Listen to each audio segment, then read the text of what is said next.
Ak spájame napäťové zdroje, tak vznikne batéria. Napäťové zdroje môžeme spájať iba také, ktoré majú rovnaké vlastnosti, a to je rovnaké napätie a rovnaký vnútorný odpor. Nakreslíme si náhradnú schému takéhoto zdroja. Toto je jeho napätie a tu má vnútorný odpor. Majme napríklad napäťové zdroje, ktoré majú U0 2 V a vnútorný odpor 0,8 ohmu.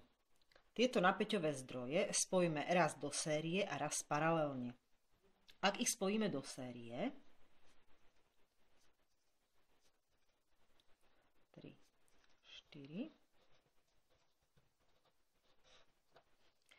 potom celkové napätie U0 celkové bude dané súčtom jednotlivých napätí. Keďže tam máme 4 zdroje po 2 V, tak 4 x 2 bude to 8 V.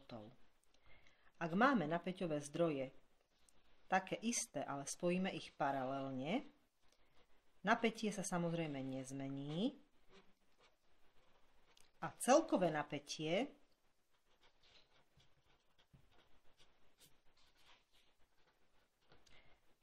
bude také ako pôvodné napätie, čiže 2 V.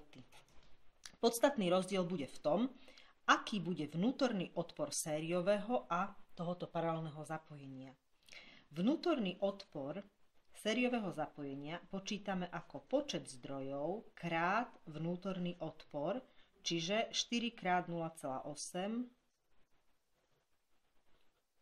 to sa rovná 3,2 ohmu. Vnútorný odpor paralelne zapojeného zdroja počítame ako vnútorný odpor jedného lomeno počet zdrojov. To znamená 0,8 deleno 4 a to sa rovná 0,2 ohm. Pozrieme sa, čo to urobí, ak takéto napäťové zdroje zaťažíme. Zaťažme ich rovnakou záťažou, nech RZ sa bude rovnať, aby sa nám ľahko počítalo, tak napríklad 2,8 ohmu,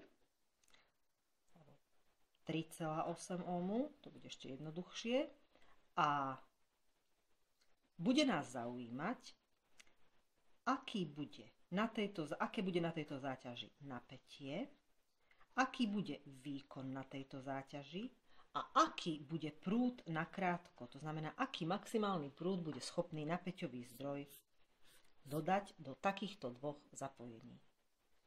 Ak máme sériové zapojenie, tak celkovo to vyzerá takto. Tu máme napäťový zdroj, ktorý má 8 V, vnútorný odpor 3,2 ohmu a tu pripojíme záťaž, ktorá sa rovná 3,8 ohmu. Takýto napäťový zdroj pretlačí cez obvod prúd I a prúd I je daný napätie lomeno súčet odporov v obvode, a to je, pretože sú zapojené do série, RI plus RZ, a to sa rovná 8 deleno 3,2 plus 3,8, to je 8 lomeno 7, 8 deleno 7, 1,14 napríklad ampéra.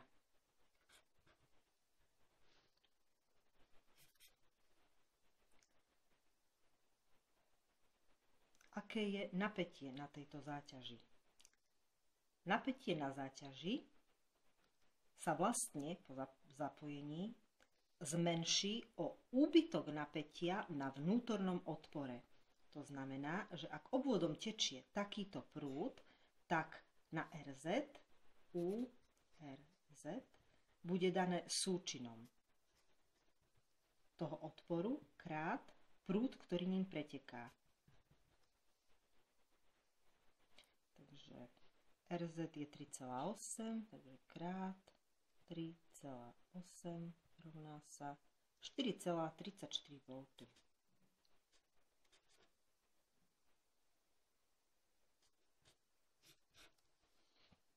Takýto zdroj je veľmi mäkký, pretože ten vnútorný odpor je obrovský a úbytok napätia, ktorý sa vytvoril na tom vnútornom odpore, bude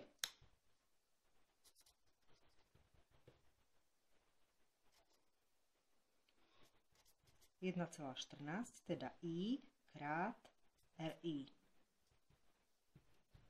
A to je 1,14 krát 3,2. 1,14 krát 3,2 a to je 3,6 V. To znamená, že ak by sme takýto veľmi zlý napäťový zdroj zaťažili takýmto malým odporom, tak pokles svorkového napätia z 8 V by bol o 3,6 V. To znamená, z 8 V by na záťaži zostalo 3,8. Takýto zdroj je teda veľmi mäkký. Pozrieme sa, aha, ešte aký je skratový prúd na krátko. Ak by sme záťaž odpojili a svorky zdroja spojili na krátko bezodporovou spojkou, tak potom prúd na krátko by bol daný iba napätím zdroja lomeno jeho vnútorný odpor. A to je 8 V lomeno 3,2. 8 deleno 3,2 je 2,5. Teda takýto zdroj by bol schopný dať do skratu maximálne 2,5 A. Ak máme paralelné zapojenie zdrojov, potom prúd bude daný napätím lomeno celkovým odporom v obvode a celkový odpor v obvode je opäť daný vnútorným odporom zdroja plus záťaž. A to je 2 lomeno. Vnútorný odpor zdroja sme si tu vyjadrili, že je 0,2 ohmu plus záťaž je 3,8. 3,8 plus 0,2 je 4. 2 deleno 4 je 0,5 ampéra. To znamená, že obvodom by tiekol prúd 0,5 ampéra. Aké by bolo napätie na záťaži? Napätie na záťaži by bolo dané súčinom odporu záťaže krát prúd a to je 3,8 krát 0,5 a to sa rovná 1,9 V. Vidíme, že tu je pokles svorkového napätia daný úbytkom napätia na vnútornom odpore len veľmi malý. Z 2 V nám pokleslo svorkové napätie na 1,9 V, čo je len asi 5%. Tu bol pokles svorkového napätia skoro 50%. To bol veľmi mäkký zdroj, veľmi nekvalitný.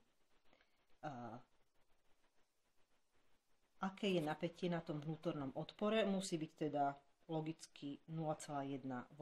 Zistíme, že či to tak naozaj vyjde. URI sa rovná 0,2, teda odpor vnútorný odpor krát prúd, ktorý tam preteká, krát 0,5 a to je 0,1 V. 0,9 plus 0,1, teda 1,9 plus 0,1 dávajú tie 2 V. A aký je prúd na krátko?